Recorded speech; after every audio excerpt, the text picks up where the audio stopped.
السلام عليكم ورحمة الله. أجانا هذا الفرخ يعاني من كسر في القدم. هذا فرخ كناري يا حرام. فكاين في عنده بداية الحام للجرح، يعني عفوا للكسر. بدأ بدأ يلحم، فلحم غلط، فاضطرينا نفك اللحم مرة ثانية وعملنا له جبيرة من أول وجديد. وكانت الجبيرة صراحة صعبة، يعني ما حبيت أصور لكم بسبب الدم وبسبب صراحة كانت دقيقة شوي، يعني لأنه رجله الكنار صغيرة والواحد أصابعه كبار، مش قادر يتحكم في الجبيرة. بدي أصور لكم إن شاء الله حالته بعد أسبوع إلى 9 أيام من العلاج إن شاء الله.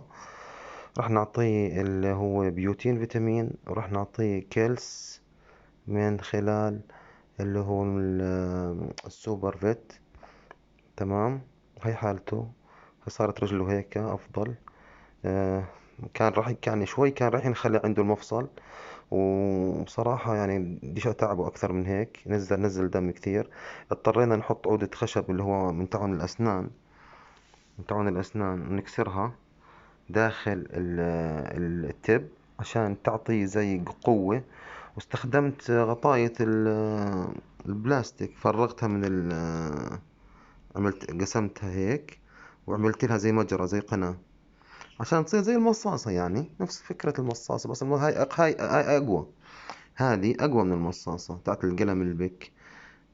قصيتها بهذا الشكل، بهذا القياس تقريبا، بهذا القياس. تمام. بهذا القياس قصيتها. بعدين فتحتها، جبت شو اسمه، الشفرة، المشرط، بس عشان كانت كثير مفيش حد يصور لي كمان، كانت دقيقة. جبت الشفرة فتحتها، قلت لها زي مجرى، فرغته طبعا أكثر من مرة. صار زي تجويف، صار زي التجويف أعمل هيك. فقدرت ألفه على رجل الطير. هسا لما لفيته كان لسه في التواء الكسر لازم يكون هيك، هو لاحم هيك. ففي حتى هون يعني مفصل، يعني زي تكلس. فاضطريت أفكه شوي شوي شوي شوي، أعدله وحطيت له الجبيرة بحيث إنه يمسكوا بعض عشان ما يرجعش العظم يفك مرة ثانية. بالنسبة لحالة الطير الحمد لله رب العالمين، أموره الآن أحسن. بس ضايل نعقمها باليود عشان في جرح عنده. حعقمها، مش عارف كيف بدي أعقمه لأنه مش حدا يمسك لي التليفون. نجرب نفكر بطريقة الاختراع. أيوه، أوه ممتازة هاي. تمام، بدنا نحطه هيك.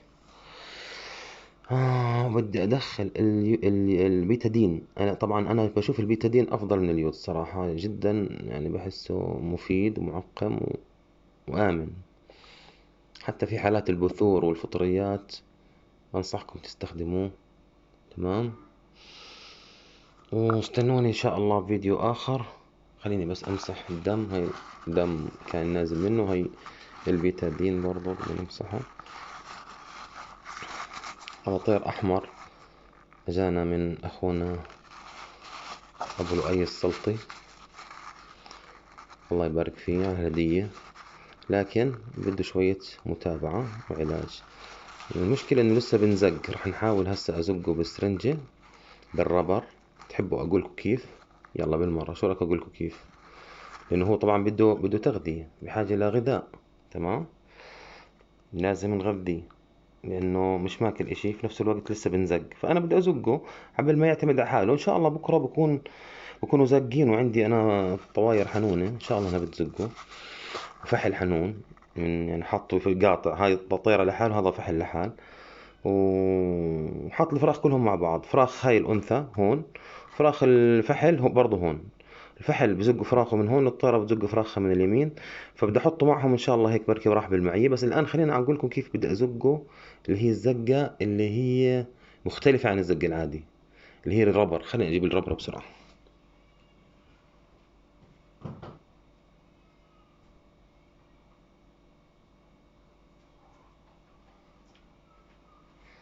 طبعا إخواني هاي هي الربر، سرنجة. تكون انت عم جهز السرير طبعا، تسحبه بهذه الطريقة، يكون يعني مش صلب يعني، وتطلع الهواء منها، تطلع الهواء منها هيك عشان ما يدخل جوا صح. بس الحلو في الربر هذا، شايفين كيف بده ندخله جوا الحوصلة جوا، عشان ايش؟ لو حطيته من برا ما حيرضى، حيرفض. فنقول بسم الله الرحمن الرحيم، اقول لكم هالطريقة. فبتبلش تحط طرفه هيك بسم الله الرحمن الرحيم، وتسيبه شوي شوي شوي شوي شوي شوي. هاي هيك دخل، تمام. عبال ما تحسه دخل للآخر، شوف قديش دخل، وبتزق شوي شوي بسم الله الرحمن الرحيم، بسم الله الرحمن الرحيم.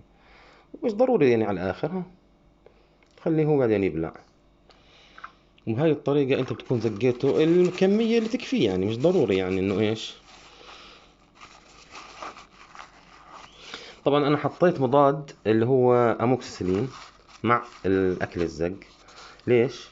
لانه صراحة بده مضاد حيوي عشان يساعد على التئام الجرح بسرعة. تمام سيدي، فيعطيكم العافية. هاي الطريقة لو كل مرة زقيته مرة واحدة أو مرتين في اليوم كويس، بين إنه هو بيتوقع بياكل، يعني ممكن ياكل بيطال عمره حوالي 25 يوم، يعني إن شاء الله ضايله يوم أو يومين، وممكن يعتمد على حاله إنه زقرت تحمل العملية. أشوفكم على خير شباب، يعطيكم العافية. بركي صورت لكم فيديو تاني عن وضع رجله بعد الجبيرة إن شاء الله. السلام عليكم، أخوكم أبو قيس.